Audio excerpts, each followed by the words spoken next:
What's up, YouTube? Welcome back to Skookum Living. Winter's definitely upon us here in the Tetons, and it's time for skiing and snowmobiling.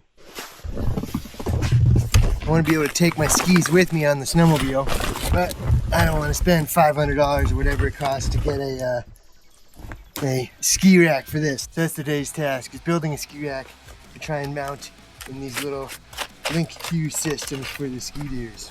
11 3/16 from center to center on these.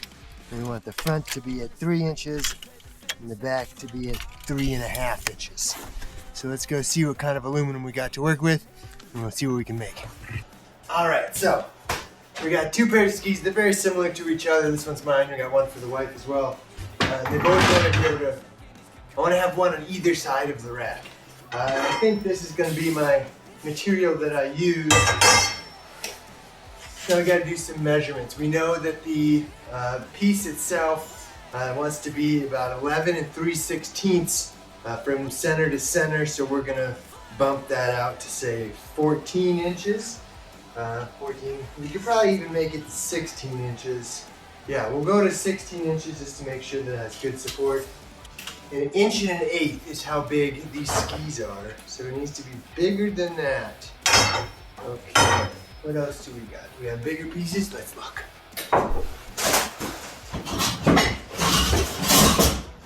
So we got some 1.25 inch insides. These should look great. I'm gonna give you an idea of what I'm thinking. LinQ, whatever they're called, little brackets on the Skidoo itself. So I wanna have this one have a 3-inch mast, this one have a 3.5-inch mast, and then a little U-channel that just comes up and sits on the top of them. That way when you set your skis in that slot, just put one ski strap around it, keep it nice and tight. So first we want to make this, and so we're going to have to cut one of these square tubes in half, because if we have a square tube like that, if you cut it in half, then it gives us 2 U pieces, so each one of those U pieces can be one of these. So aluminum is real easy to cut. You can use regular blades. It does dull your blades pretty quick, so if you have some nice ripping blades like this, I tend to take them out. I do keep a junky old blade just like this one, and then I can just cut this aluminum like it's butter. There we go. Okay. This is 3.5 inches.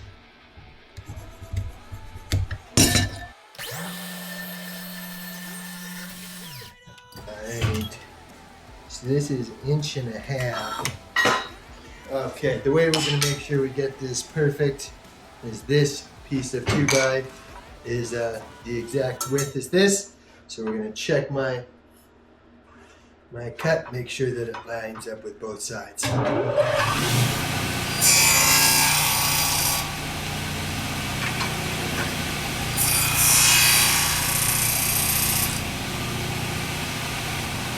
That's pretty dang close.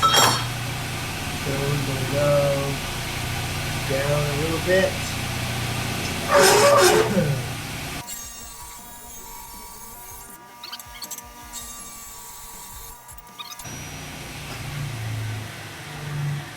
Beautiful. Alright, now I just want to smooth and round off these edges so it's not quite so sharp. So we're going to hit it on the belt sander right here.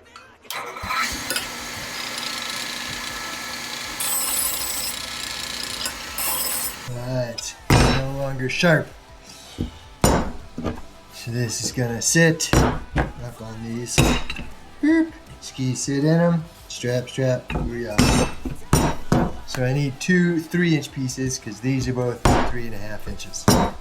So it was 11 3/16 from center to center. So I need to take this 11 3/16. What I'm doing is I'm taking the square edge of this plywood, mounting these down to it, or at least just squaring them off to this, clamping them down so they'll get held nice and tight so I can tack them in place. So those are going to get zapped together just like that, so we're going to put a couple tacks on there. So I do not claim to be a welding professional. I just have a welder and I zap shit together occasionally. Here goes nothing.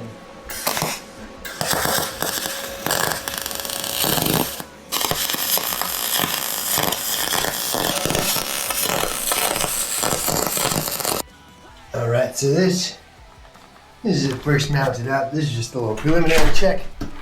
We can go set it on the snowmobile and see what it looks like. So come outside with me, won't you?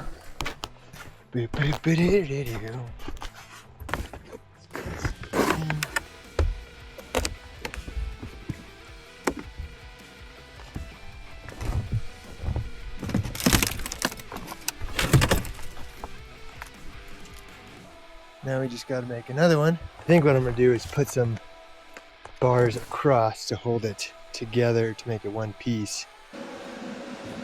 Here's two. Pretty good.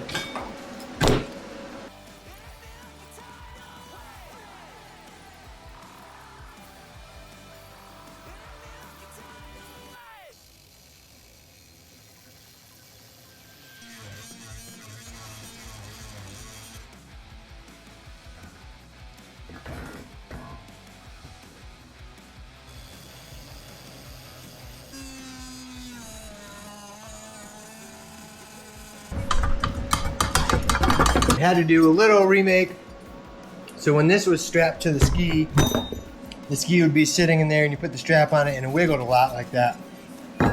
So I made a new version of it that just has these little tabs on it. And they're a little bit longer as well. So I think once the ski's in there, it'll be a little harder for it to wiggle out.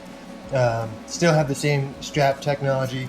So what it is, I just cut all these off of those, waist knot and whatnot. So we're just gonna hook it down just like that. Zap, zap.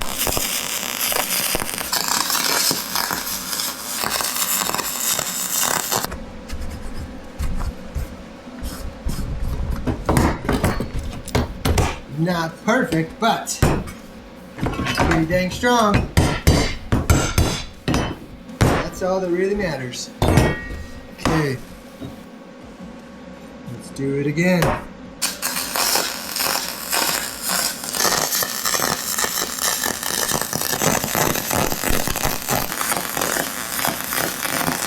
They ain't perfect, but they will hold some skis. Ew. So now those will sit on the back of the sled. And they'll go in just like that. And we'll put in a ski strap to hold it down. No way that's falling out. Just gotta hold those two together so those can have some rigidity between each other, and then we'll get it mounted up to the sled somehow. We got our two pieces measured out. They're going to be the cross braces. They're going to keep these from wiggling quite so much.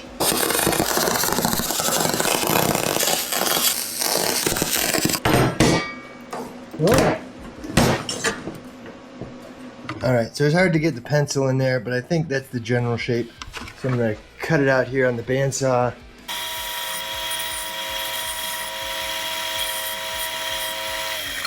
So it's a little less sharp.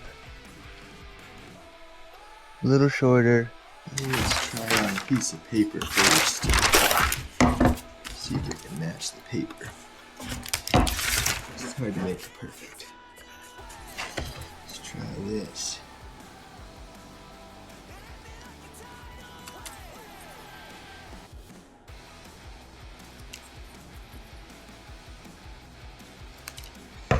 So if you do it folded in half, then you know you got your perfect double-sized. Alright, I got my four. I ended up making them a little thicker just to make sure that they fit in those little systems. Then I got some bolts. So what I want to do is I want to drill a hole through the center of each one of these so that I can mount the bolts in there.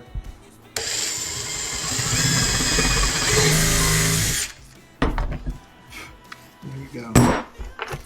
Alright, we got these. So I got this just piece of aluminum strip. Let's just slice these at about 2.5 inches or so. I want them to be a bit big.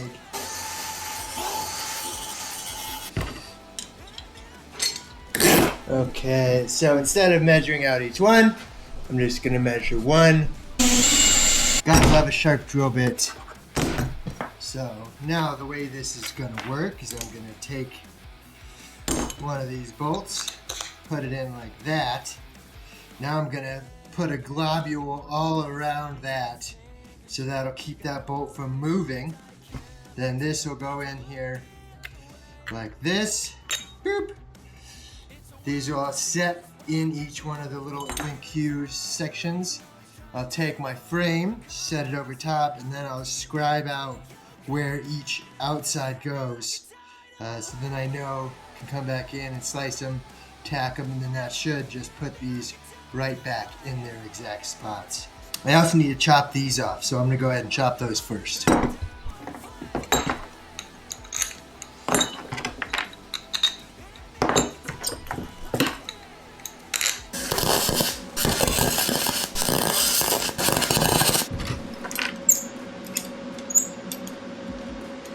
Cool.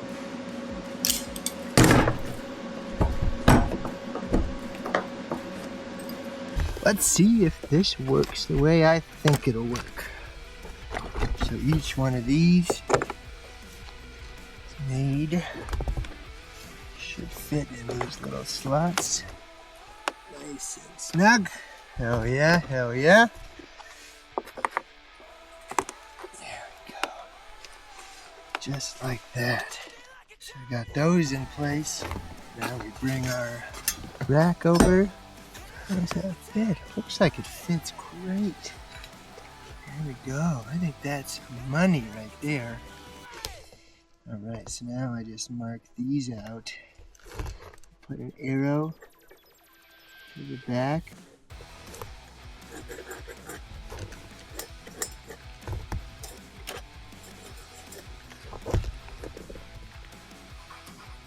Arrow to the back.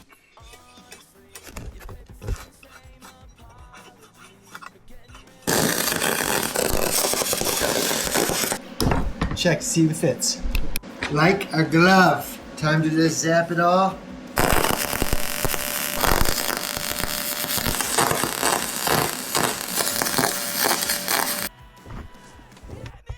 Alright.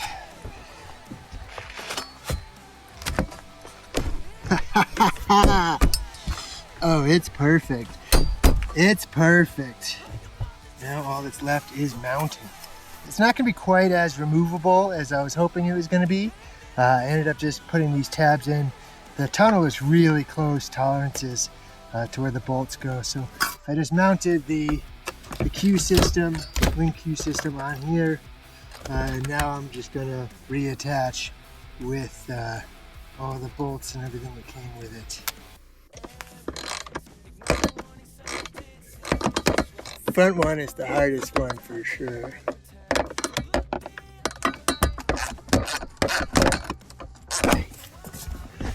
Awesome. There we go. That is mounted. Fantastic. This thing is on here. It moves the sled. It doesn't move the racks. You know that's good stout. We got our skis.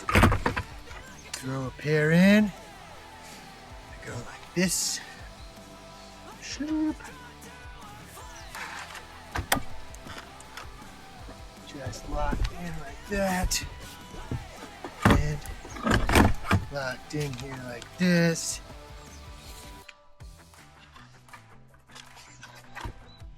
What you want is ease.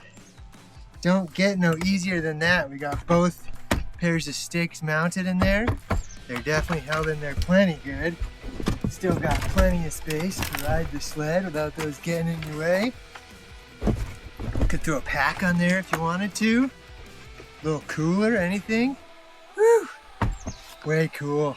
Well, thanks for watching today. Hope you enjoyed it. Hope you learned something. And hopefully get you out in the backcountry with your skis and your snowmobile. As far as a free rack from all the stuff that I had sitting in my garage already, I'm going to give it a thumbs up. Hopefully you will too. And I'll see you in the next episode.